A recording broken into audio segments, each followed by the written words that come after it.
So, good afternoon, everyone, and welcome to this exciting book discussion of the crime thriller, The Branded Criminal by Yakub Totanawala. Welcome, everyone. Welcome, Yakub sir. Thank you. We extend a warm welcome from Team TCC to Hussain sir and Abbas, who have been kind enough to join us today. We're going to start with a brief intro of the Branded Criminal and the author. So I'm going to share my screen here.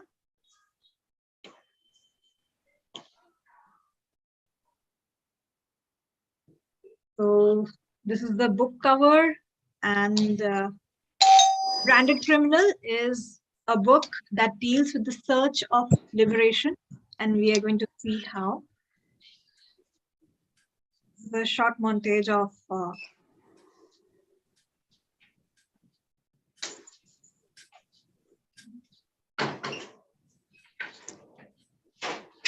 so the Branded Criminal, this year it achieved lots of success, and it was #1 in several categories: social and cultural history, tribal and ethics, ideologies and doctrines, and even action and adventure. And it is still trending on Amazon. If you go and look at its rankings, it's still in the top 50 of various Kindle categories. And there are over 33 reviews on Amazon here, and there are some brilliant reviews that say that the sensitive issues that have been showcased in this book are so brilliantly depicted. Even if there are riots and violence and sufferings of the people that are depicted, they are done in a classy way, and it's very heart-wrenching to read, and the twists and turns will keep you hooked till the end. So let us know a little more about the author, Yakub Totanawala. He's a Bangalore-based entrepreneur, a passionate writer, an optimistic leader, a listener, and a humanitarian. He has completed his post-graduation and served as the bureau chief of the Bangalore Metro Reporter Fortnightly and a sub-editor of RBTM weekly newspaper at Bangalore City. Being deeply involved in religious learning and community services for over 27 years, his association with leaders of various fields helped him gain spiritual insights. He advocates humanity and believes that vested interests hinder social peace and prosperity. He captained a youth organization and has worked for community programs promoting health, education, environment, sports talents, unity, and harmony. He also headed several human welfare projects, and the distribution of excess food to the needy is one such activity.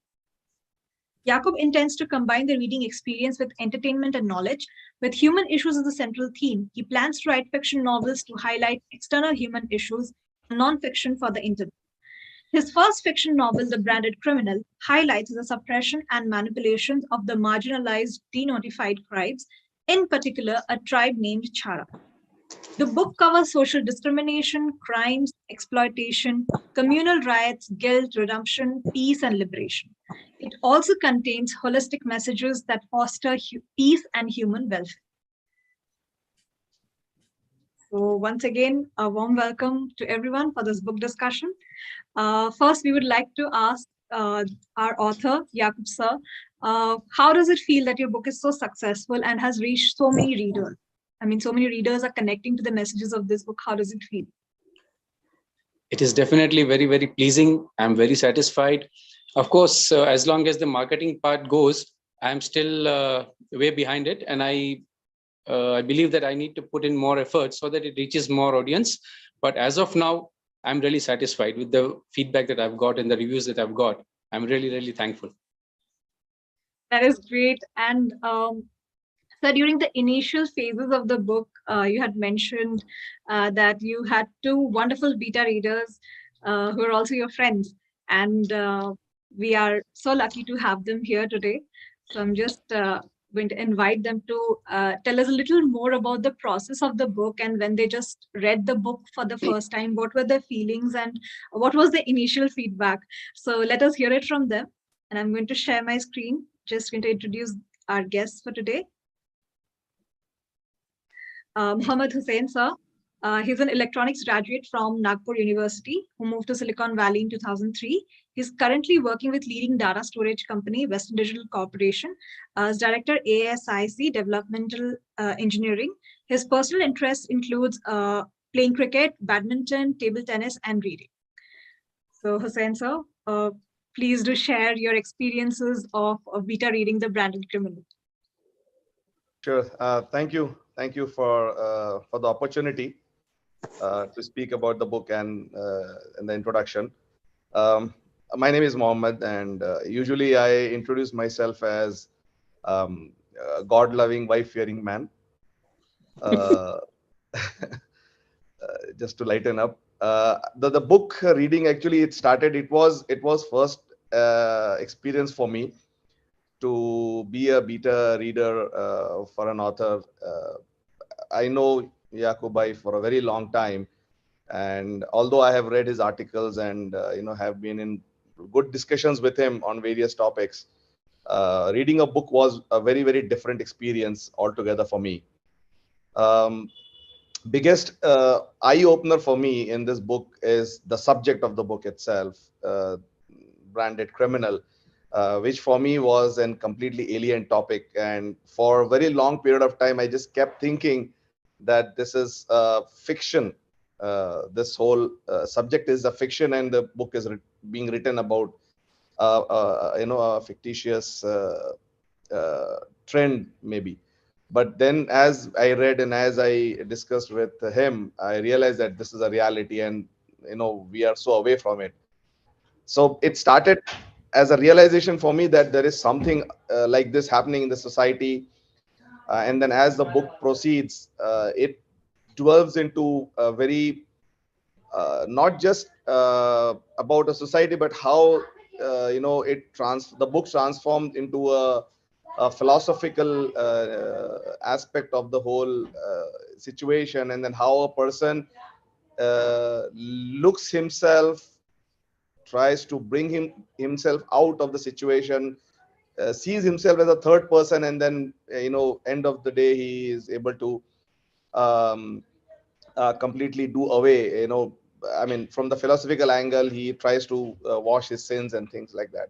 So for me, that book starts with a very alien topic that I never knew about, then moves into philosophical, it takes a philosophical journey, redemption, and happily live after ever after. That's the book, that how I see it.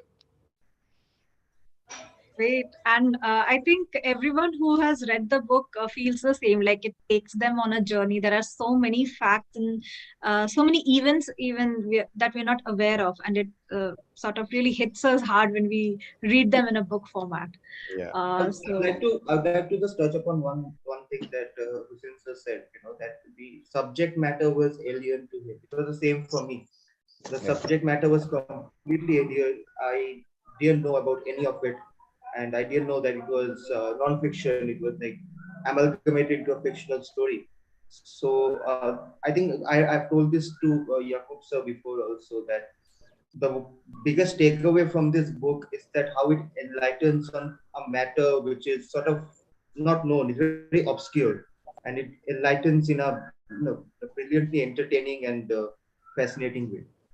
So for me, when I read the book, it was the biggest takeaway that I had from the book. I think I've told this to Yakub sir before also. Yeah. And one more thing that I really find it very, very relevant in today's time, although it is written with a certain era of, as a backdrop. But more and more, when I'm seeing things happening in today's India in general, and in general, right, I feel that book is relating very much, and it is something that very subtly but very assertively drives a point of how easily we get played into. In this case, though it talks about a certain political angle, but at the same time, I feel it very relevant today if I replace a certain group with a common word called social media, and then how easily it is to get manipulated and then just get played into the hands of. So the book very beautifully, subtly, but very assertively touches this angle, and it's actually very relevant. It's very relevant in today's time as well. Exactly. It drives home not one but several points without being preachy, and Yes. that was, I think that's the brilliance of the writing, of the craft of writing that we aspire to have when we write books. And I think Yakub sir has achieved that in his first book. So that is something like kudos for that. Thank you. Thank you so much. Yeah. Thank you so much, Hussain sir, for providing that perspective. And now we move on to Abbas sir. So Abbas Saifi, he's an entrepreneur running his family hardware business from the past 25 years. He has two retail outlets in the prime shopping hub of Bangalore. He knows Yakub from the day Yakub migrated to Bangalore from his native Sidhpur. They have studied together and are close friends since their school days. So I would say, Yakub sir, you're really lucky to have your school friend as your beta reader. I would be terrified if my school friend was one of my beta readers. But there is also a risk part, I put my Yeah, friend. that's the risk part. And let me add one more point here. Abbas is the one who has read my book twice as a beta reader. First he read, and finally, after all the corrections and everything was done, I once again requested him to read it, and of course, he finished second time reading it. So this really hats off to him. It's actually, I would say, unusual for a school friend to have that much patience. I mean, usually with school friends, we are so informal. And when we say that we have written a book, even just not school friends, even college friends or people, close friends, when we give our book to them, it's like giving a piece of our heart. I mean, we don't mind so much when a stranger sort of criticizes or is looking at our book. But when our friends are looking at our books, it's a different matter altogether. So, Abbas, I would just like to ask you, how was the experience and how did you feel? I mean, did you even feel that your friend has written this book when you were reading it? Didn't it feel that it was written by a seasoned author? Yeah, exactly. Like, see, I know Yakub since his school days, and I also very well know he had a flair for writing when he was in school and when he was in college, and he was writing articles for a newspaper. And okay, I was aware of that he has started writing a novel. He was when he was in the process, I was aware of it. And then one day when he gave me this copy, as you said, like my first reaction was, "ये किसका book है? ये तुमने लिखा है? Are you sure?" या कहीं से चुरा के लेके आए हो? Like okay, I definitely agree that I undermined his quality of writing. I was not very much sure that he can write so well, but I was very, very happy when I read the first time, and I was the first time it was experience for me as a beta reader, because I've never read a novel before of any other author. And like I was the storyline was excellent, and this denotified tribes, it was absolutely a new topic. We never knew that we are staying with these people. They are around us and we don't even know the name. Less knowing the people is different. We didn't even know that there is something like a denotified tribe in India. The first thing is, after when I started reading, I first searched that whether this is also fiction or this is a fact. Because so I then, okay, I also gathered some knowledge about it. And then definitely the storyline was very good. The language was good. And okay, there were certain changes which was required, which I suggested to him. And then he implemented that. And also he also then studied a lot. And the second version of the book, there was it was a totally new book. Like the first one and the second one, though the storyline was the storyline also changed a bit. The storyline also changed. The message was the same, but okay, it was a very, very, very big jump from the first version to the final version. It was a very, very, very big jump, and I was really happy for him. And when I read the second book, I don't know about others, but I was 100% sure that this book is going to be a success, because he's my friend. I know him very well. So it was, I always prayed for him, but when I read the second version, I was 100% sure that this book is going to be a very bestseller. And I think it took about 3 years for you, Yakub, in this journey. Yeah, 40 months. 40 months. Oh, okay, 3 years plus, yes. Okay. And finally, it did become a bestseller and is still ranking high. So all your efforts finally, it culminated in a wonderful book. You know, I want to add something here that Yakub sir, I think you're very fortunate that you had two people, your beta readers, who were first-time beta readers. Because sometimes what happens when people who do a lot of beta reading or do them professionally, like, you know, what happens is sometimes they read it from a very technical point of view. They have very complex opinions about things. But if people are just reading it for as just a reader, that's how beta reading should be. But sometimes that line gets very blurred between a beta reader and a proofreader. So the proofreader goes into the complexities of the manuscript, where the editor has made a mistake and to rectify those mistakes. But a beta reader should read from the point of view of just a layman, just a general reader who might just pick up the book from the shelf. And sometimes when there are people who are, you know, doing beta reading professionally, sometimes that line gets blurred for them and they sort of dive into the complexities a bit more than they ought to have. And in that aspect, I think you were very lucky that you had two beta readers who just read it, you know, from a very unadulterated point of view. You know? What do you think on that? If I tell you the truth, there were not two. There were totally 5 beta readers, Sure. and they were all freshers. So 2 are here. Abbas and Mohammed are here. The third is Moise. He is on a spiritual vacation now, so I couldn't get him here today. Fourth is another friend, Hussein. He is also not here. And fifth is my own brother, Firoz. He, too, in fact, have never read books. I mean, he's not into reading. But I gave it to him because he's very deeply aware of the legal aspects. Okay, he's well versed with the law part, I should say. So I gave it to him that just read it and see that if there shouldn't be any, you know, legal complications in this. So I gave it to him for that purpose. And other than that, there were 4 readers who were, okay, to a certain extent, readers of books, but they had never read any book as a beta reader.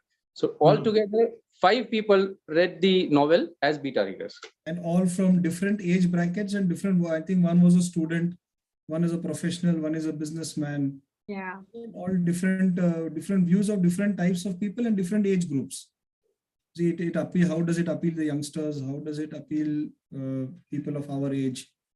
Like, and which is why the readership is also so diverse. I mean, that is the people who have been reading it are, you know, different professions, different age groups, and they've all liked it. Because the book in itself caters to a very diverse, you know, spectrum of people.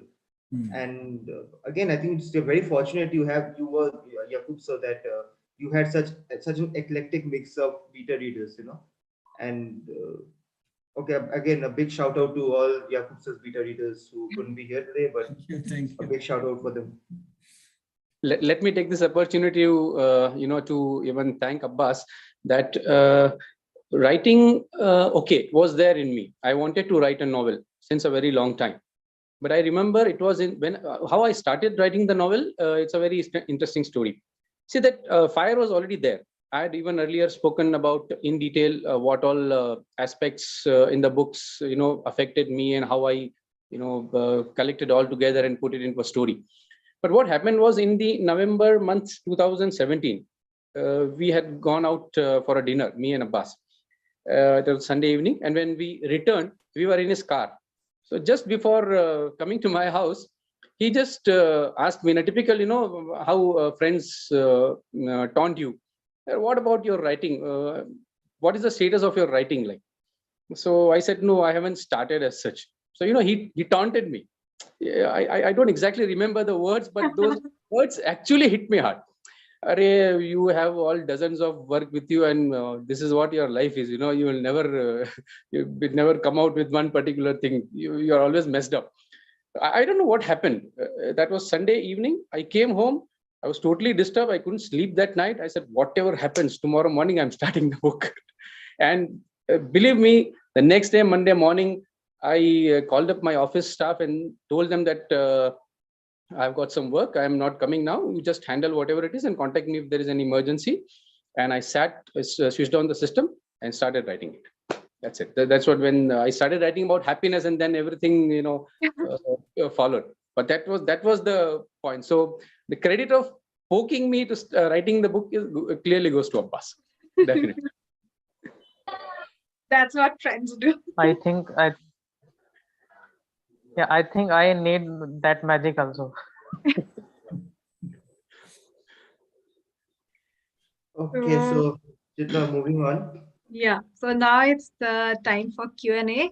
So some of our team members have they've read the book. Some of them are just starting. So let's hear from them. So I think let's start with Hina.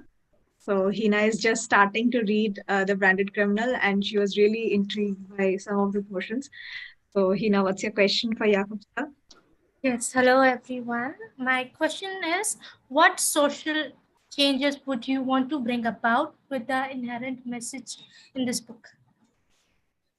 Equality, opportunity for all, which will ultimately lead to peace, peaceful society. Thank you, think- sir. I mean, Thank you, I think you've just started reading the book. If you like, when you Yes, yes. complete the book, I think you would understand that that's one point that Yakub sir really, Yes.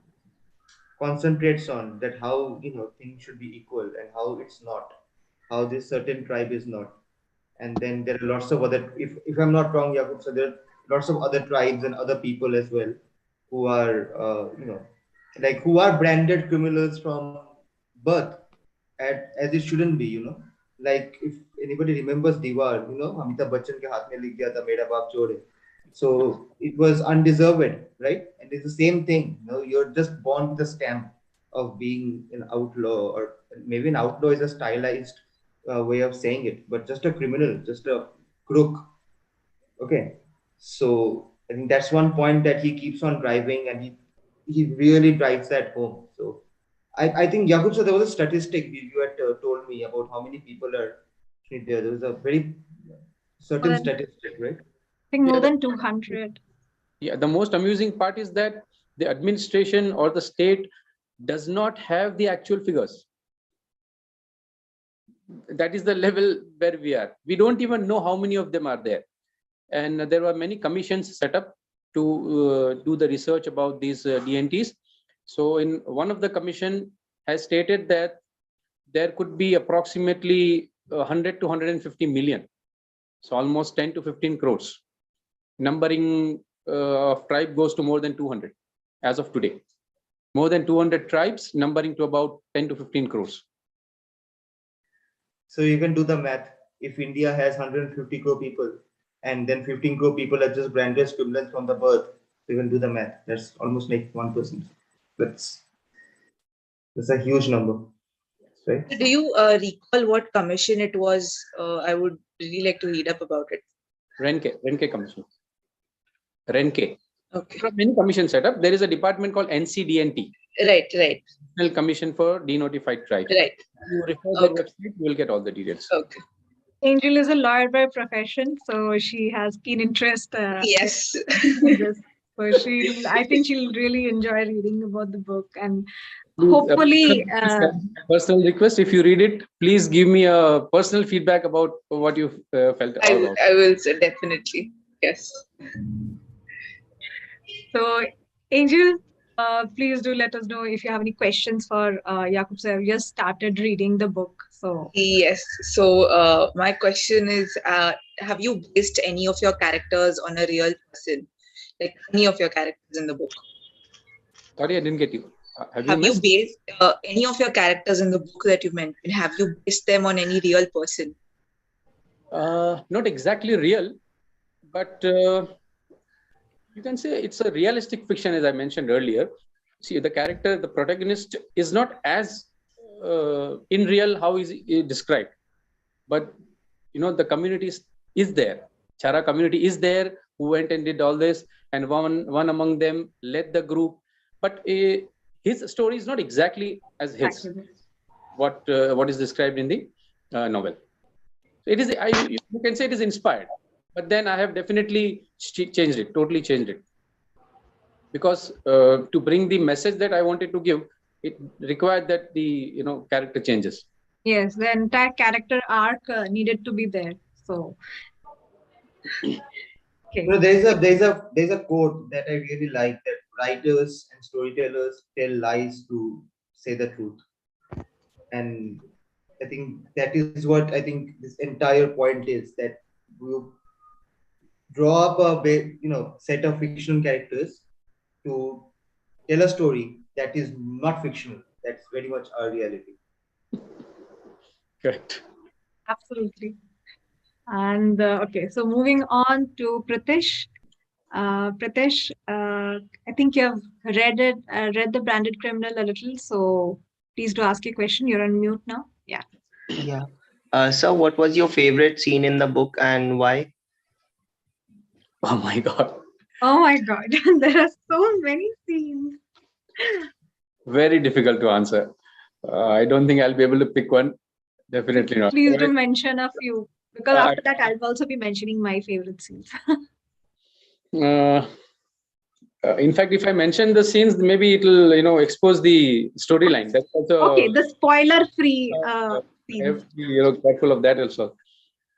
The baby scene. The baby scene. Okay, then the exposure when the character comes to know, that Yes. that one. The liberation part, the final liberation scene.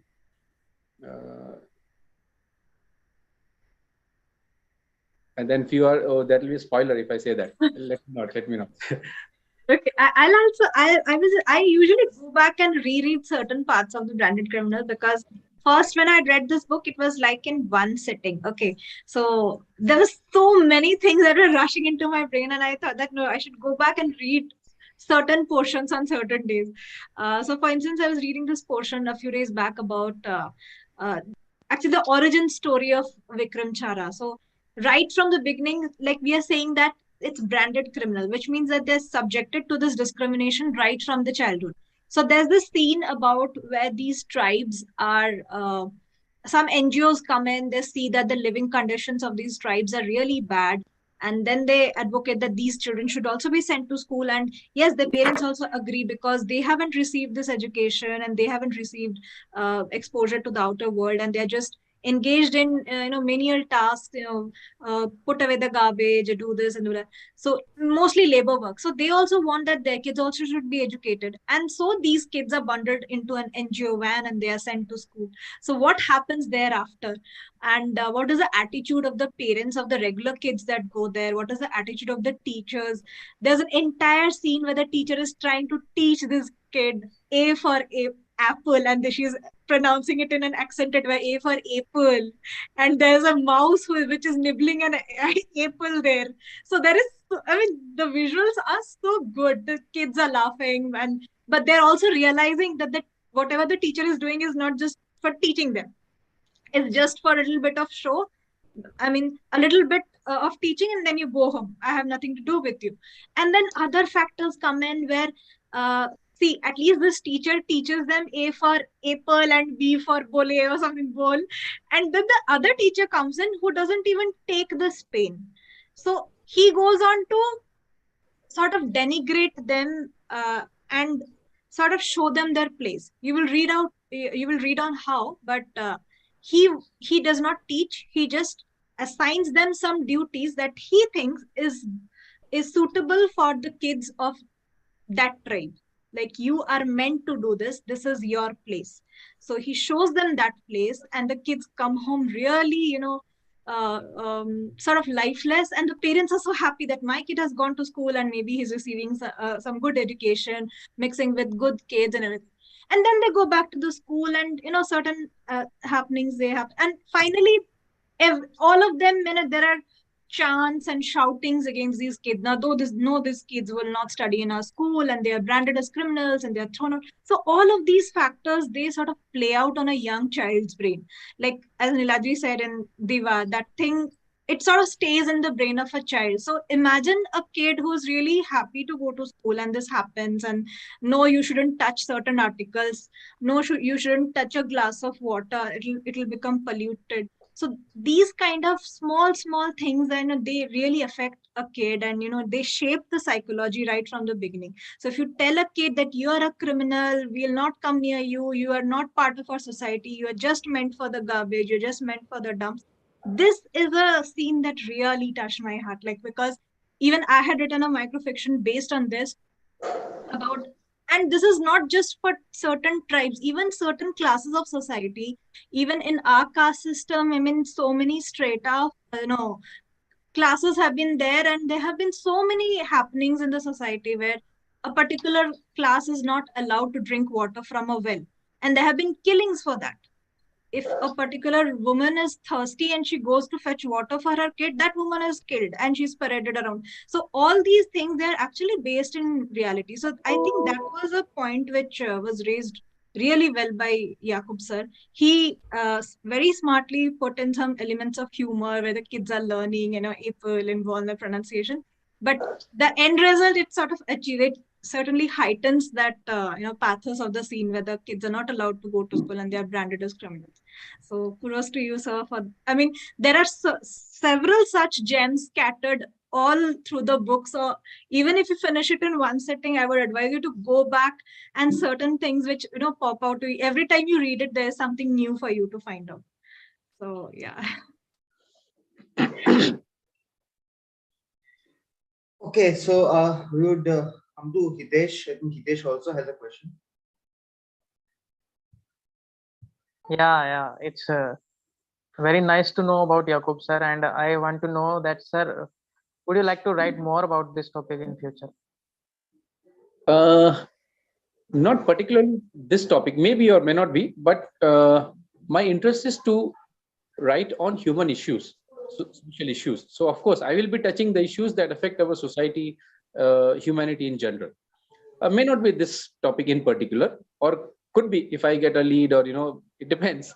I'm not locking myself up here, but it depends. But of course, my writings will be based more or less on human issues, social issues.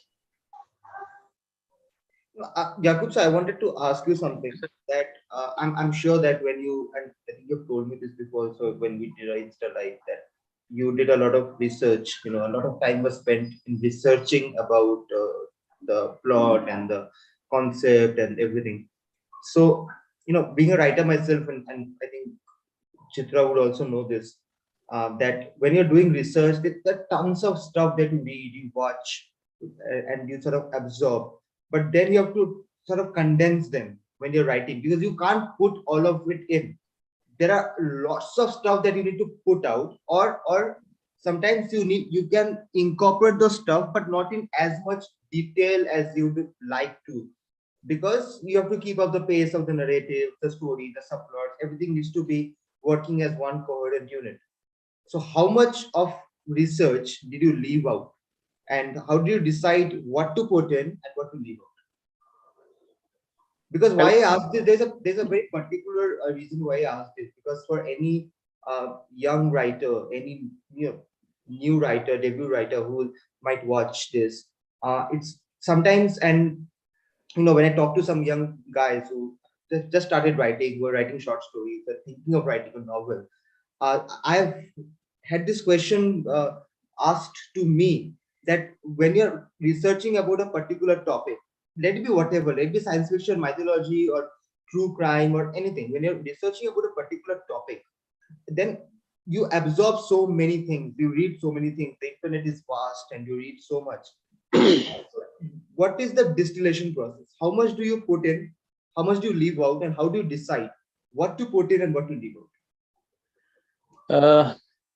It's really definitely, as you said, it is a very difficult process to select what we should put into the story. In my case, I will say that first, when I finished my draft, it was about 1,14,000 words. So I said, okay, let me filter it out, let me edit out, and after the first edit, it ended up at 1 lakh. It should actually come to, I knocked off around 8,000 words, so it should come to 1,06,000.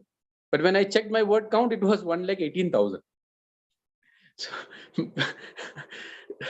cutting off 8,000 and adding 12,000, and this kept on, increasing. At one stage, the novel went to 1,33,000 words. This was in the editing process. So I was totally confused. I said, well, what am I doing? I'm supposed to reduce the word count, and the word count is, it's just going on and on. 1,33,000. And there is also Okay, I'll share that with you. The third beta reader, Moise, whom I gave the novel to read, he read the first portion of the book, about say 3 or 4 chapters, and he was very thrilled. So this is going excellent. He was very much impressed. And then I had put the entire details of denotified tribes in the book during the conversation of the two characters. The entire details were put, how it all began, how the Britishers, behaved, how they tried to suppress these people, how they drafted the laws, on what basis, and everything was there. So this guy got pissed off. Moise was totally, out. And the next day morning itself, he called me up. Said, "What are you doing? Last night when I read these first few chapters, I was so thrilled. I slept happily, and today I just started reading, and I'm totally out of my mind. You have put entire history into this. Just knock it off, knock it off," he said. And on his words, I removed the entire chapter.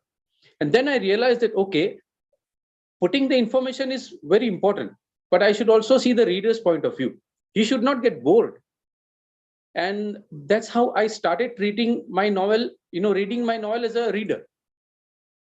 So what I would do is, I would take the paragraph, each paragraph, for example, if it is about 200 words, then I would decide that, okay, I must reduce at least 10 or 20% in this paragraph itself, whatever it is.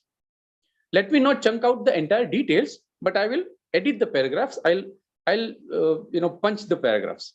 So that's how I started editing. So that is the reason I have edited it 33 times. I also referred a good software called Autocrit that helped me a lot. And, I filtered out the excess words, the repetitive points or repetitive, messages that were conveyed. Everything I filtered out and, kept on editing, shortening it, and finally it ended up at some around 92,000 words. And I was happy that, okay, if this is what I've achieved, then the editor will take care of the rest part. So I referred each and every paragraph, each and every chapter, that if this chapter has 10,000 words, I will finish it in 8,000. I'll finish it in 8,500. If this paragraph has got 300 words, I will reduce it to 250, 240. That's how I did. Very tough process, of course, and it is a very tough process, and I can relate, because being an editor, I think this is the one point that I have, I won't say arguments, but sort of back and forth with the authors that I collaborate with, that I'm working with, because my point is that, and that's the same thing I incorporate in my writing as well, and that's the same philosophy that I've taken over to editing, is that treat your reader with a degree of intelligence. Don't spoon feed them, keep on harping on the same point over and over again. You just, sometimes you can allude to some point, you can just imply something, and you have to trust your reader with that intelligence that they have, that they would understand what you're trying to convey. And once you get this thing, it becomes a lot easier, and you can write stories in a condensed way. Correct. And in fact, there are so many other aspects which I had to, leave out, but couldn't help out. I had to. And it was decided that maybe later on I'll put it on my blogs or some, on my website or something. I will do it, because the entire chapter was taken off, and even in between the storyline, some aspects were completely removed because of you can write a sort of accompanying novella, 10,000-15,000 words, 18,000 words, and sort of just like a side piece of the book, or like an extended epilogue, sort of. That's something that I think you can explore. I think some writers have already done it. It was suggested by my editor that you dedicate few pages in the book itself, that if you are interested, you can read about the details of the tribes here. But I couldn't incorporate that, so I just released it as it is. Let us see. Maybe I'll put it on my blog or website shortly. Yes, yes. And I would just like to add here that when I had read the first version and the final version, so the research Yakub did during that time. So what happens is, though as you said, the quantity of the words was, the quantity reduced, but the quality improved. See, when the first version, when he wrote, he had done a research. That's okay. But then after that, during the process of refining also, he continued his research. And that quality of research is evident in the second. Now if he shows you the first version, if he gives you to read it, then you'll be able to compare what is the difference, like how the quantity though it come down and how the quality increased. So that is a very difficult thing to manage, to reduce the quantity and increase the quality. So that way he was he did it very smartly. He did it from the first version to the last version. First draft is always a shitty draft, and I could only with my friends that's what they did, all the 5 of them. Finally, a question for Yakub sir. Do you think you should include some trigger warnings in the book somewhere, like the starting? Do you think there are certain sections who wouldn't appreciate what you've written? Or maybe you would like to warn them beforehand about the content? No, I don't think so. In fact, even I received a review which said that, yes, it clearly navigated through the controversial aspects. Yeah. I had this feeling when I was writing it, that even after finishing my book, when the book was in editing process, I had this feeling that it should not, hurt somebody, because that is not the objective here. And that is the reason I also gave it to my brother to look it from the legal point of view. And he also said it is absolutely clear. I don't see anything wrong in this. And even my friends whom I gave, they also never suggested me that it is going to hurt somebody. It is absolutely neutral. I have maintained the neutrality, and I have favored both the sections. I have condemned both these sections. Where all it was required to praise them, I have done that. Where all it was required to condemn, I have condemned. And I would say that if a human being is reading it, he will have no issues with it. If you are judgmental, if you are inclined to some belief, then I can't help out. But if you are reading it as a human being, you will definitely have no issues with even a single word. True, absolutely true. Because even when we had organized this giveaway and people were asking for books, and we had clearly mentioned that read this book with an open mind. It covers a lot of social issues that we need to know, but only if you go through it with an open mind. If you're very judgmental or adhere to a particular school of thinking that does not permit you to, even appreciate the style of writing, then this book is not for you. If you see that there's some violence against women, but you're not able to come out of it and you're just into the entire just that particular portion, then you're not able to look at the bigger picture. So I think the villain in the story is not any particular sect or even the government, the police. There's no villain in the story. The villain in the story is the vested interest, is the manipulations, is the crime that humanity commits against each other. And I think that is the villain, that that's a common villain of the society. I mean, that is who we should be condemning, not a particular person, a particular caste, or a particular religion. So it's more of a, what would I say? It's more of an emotion that we are fighting against. So I think that's it. Exactly. Very well put. Thank you. Thank you so much. Very well put. And so now it's time for an interesting segment. We are here to listen to a book excerpt by Yakub sir. So let's see which excerpt he's going to treat us to. I was struggling to find one. I think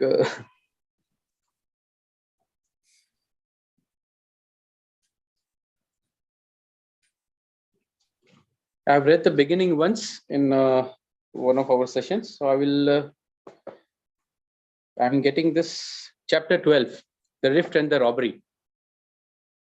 Shall I begin? Yes, please do. A massive earthquake with an epicenter in Bhuj shook the Gujarat state on the 26th January 2001. Yeah, I remember. It was tragic. True.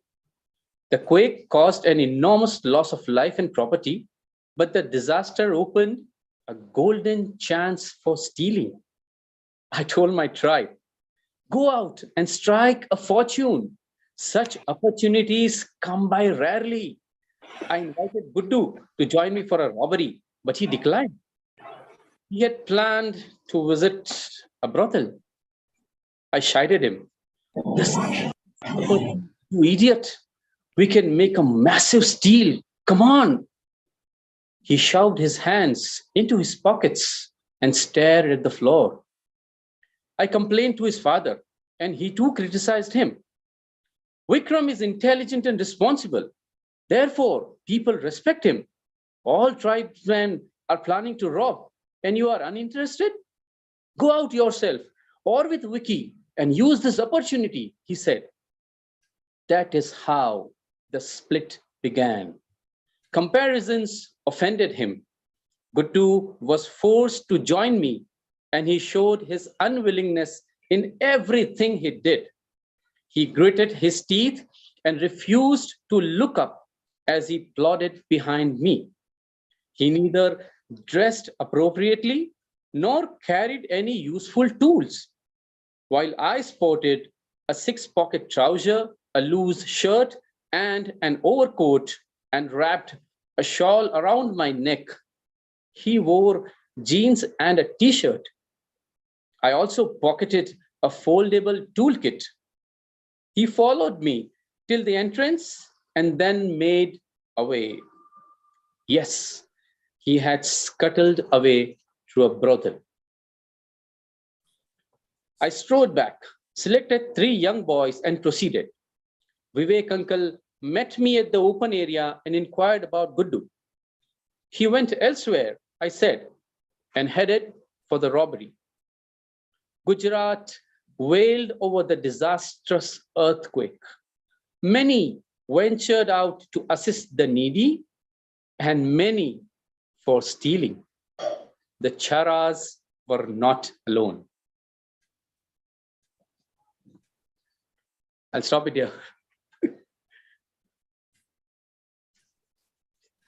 That provided some interesting insights into the book. And so you should read this book to find out more about Guddu and what happens in the equation between him and Chara, Vikram Chara. So thank you so much, sir, for that excerpt. And we have come to the end of our book discussion for today, but please do not forget to buy yourself a copy of The Branded Criminal. I have this with me and I keep going back to it, keep reading portions of it, and it will never fail to amaze you. As is the case with classics, each time you read it, there's something new to discover in it. And I would encourage everyone to go buy this book and read it with an open mind. And it has so many issues that are highlighted in a very sensitive way. And in a very entertaining way, because Yakub sir's sense of humor, you can already see, and if you've seen our Insta lives, if you've seen him in our previous videos, you would know that he has an inherent sense of humor, and that reflects in this book. It deals with such a serious topic, but there are very nice, slices of humor inserted in between. So this is a entertaining book. It's a book with a great social message, and I'm sure everybody is going to relate to it. Any last words, Yakub sir, before we wrap up? I would just like to thank everyone who has supported me in this journey, right from Abbas, who provoked me to write this novel. Muhammad is an inspiration for me. He's into a lot of activities, and I really admire him, and he inspires me a lot. Then all the other beta readers who are absent now, but they help me a lot navigate through this completely different journey of my life. So I am really thankful to each and everyone who has helped me, even the creative circle who helped me to showcase my work out to the world. Chitra, Niladri, everybody, the entire team. I'm just thankful to each and every one of you. Thank you so much. Thank you so much. That's all I can say. Thank you so much, sir. It's been a pleasure, just seeing The Branded Criminal grow as a book, and we really hope that it reaches many, many more readers.